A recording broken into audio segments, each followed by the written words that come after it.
Patayin kita! Kaya siya hindi sinalakay ng Impacta, Father. Kaya siya hindi sinalakay ng Impacta dahil kakampal niya to.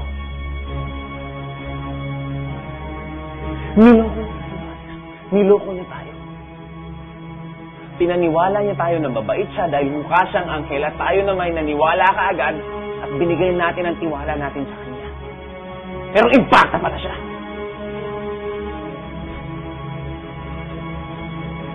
Pero Gabriel, 2 beses kang iniligtas ni Roma. 2 beses kang muntik ng patay ng Impacta. Pero sinalba ka niya. Hindi ba naiisip na baka gusto nang magpakabuti ni Roma? Na nilalabanan niya ang kasamaan ng kanyang kakambal na Impacta? Akala ko ba kayo Akala ko mapagkakatiwala ka. Yung pala, tiger ka!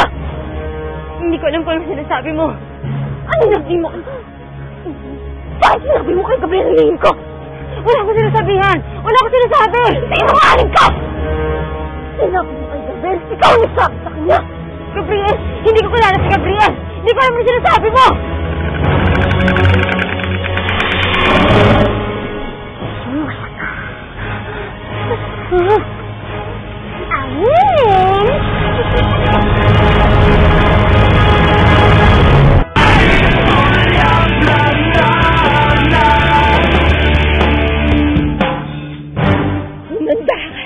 Hihilahin ang dila mo!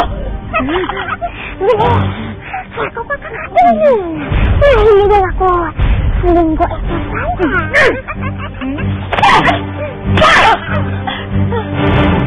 Kailangan mailayo ko sa mga bata. Hindi mo ko masakala. Pinantog ka! Oo, isa ata siya sa mga nasaktan. Yung sa naging enkwentro ni Darna sa sindikato, siguro hindi nakatakbo. Hirap naman tumakbo kung nakasaklay ka, no? Hindi siya pwede maging si Darna. Ano ho yun? Hindi, wala. Sige, salamat.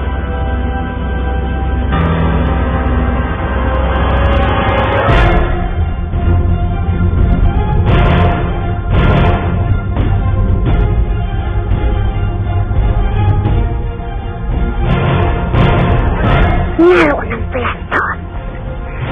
Basta ka mula tamaan. Kulapin natin siya.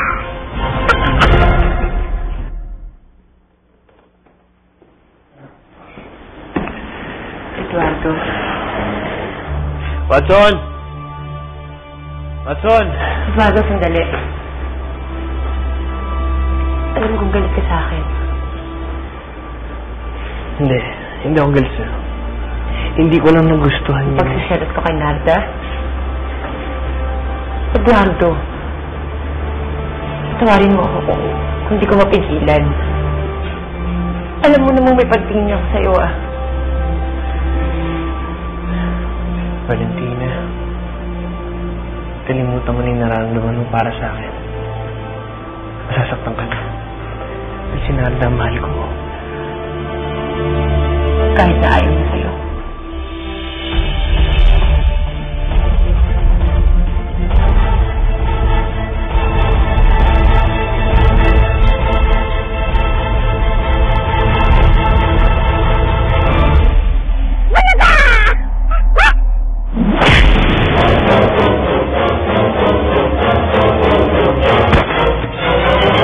Eduardo,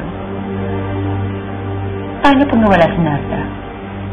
Pag nangyari ba yun, maaari mo na rin akong ibigin.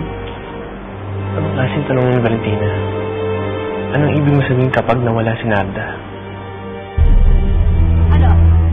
Isang suntok lang tumba ka na. Parang pakyaw, ano?